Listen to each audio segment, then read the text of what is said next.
Voici des exemples tout trouvés. Tout d'abord, sans aucune autorisation du Conseil de sécurité de l'ONU, ils ont mené une opération militaire sanglante contre Belgrade. Ils ont utilisé des avions, des missiles en plein cœur de l'Europe. Plusieurs semaines de bombardements continus sur des villes pacifiques, sur des infrastructures vitales. Il est nécessaire de rappeler ces faits, car certains collègues occidentaux n'aiment pas se souvenir de ces événements. Et quand nous en parlons, ils préfèrent faire référence non pas aux normes du droit international, mais aux circonstances qu'ils interprètent comme ils l'estiment nécessaires. Puis est venu le tour de l'Irak, de la Libye et de la Syrie.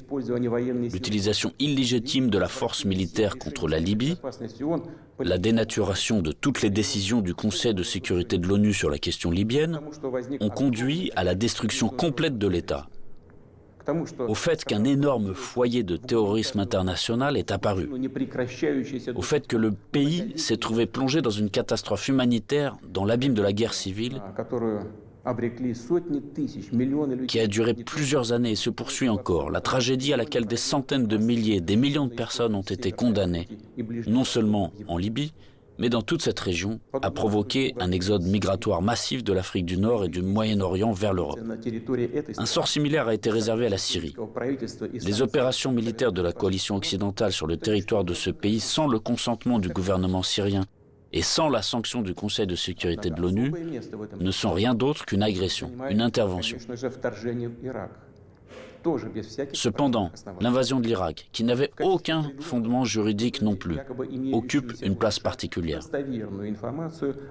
Comme prétexte, ils ont choisi les prétendues informations fiables dont auraient disposé les États-Unis sur la présence d'armes de destruction massive en Irak.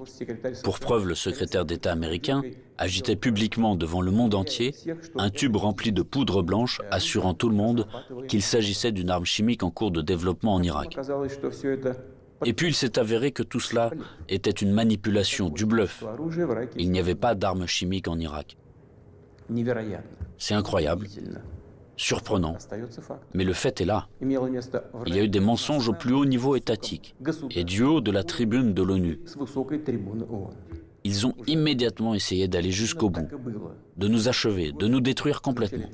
C'est exactement ce qui s'est passé dans les années 90, au début des années 2000, lorsque l'Occident, dit collectif, a soutenu très activement le séparatisme et les gangs de mercenaires dans le sud de la Russie. Quels sacrifices, quelles pertes, tout cela nous a-t-il alors causé? Quelles épreuves avons-nous dû traverser avant de briser définitivement le terrorisme international dans le Caucase? Nous nous en souvenons et nous ne l'oublierons jamais. En fait, jusqu'à récemment, ils n'ont cessé de chercher à nous utiliser dans leurs propres intérêts, de détruire nos valeurs traditionnelles, de nous imposer leurs pseudo-valeurs, ce qui nous consumerait, nous, notre peuple, de l'intérieur. Ces attitudes qu'ils imposent déjà agressivement dans leur pays et qui conduisent directement à la dégradation et à la dégénérescence, car ils contredisent la nature humaine.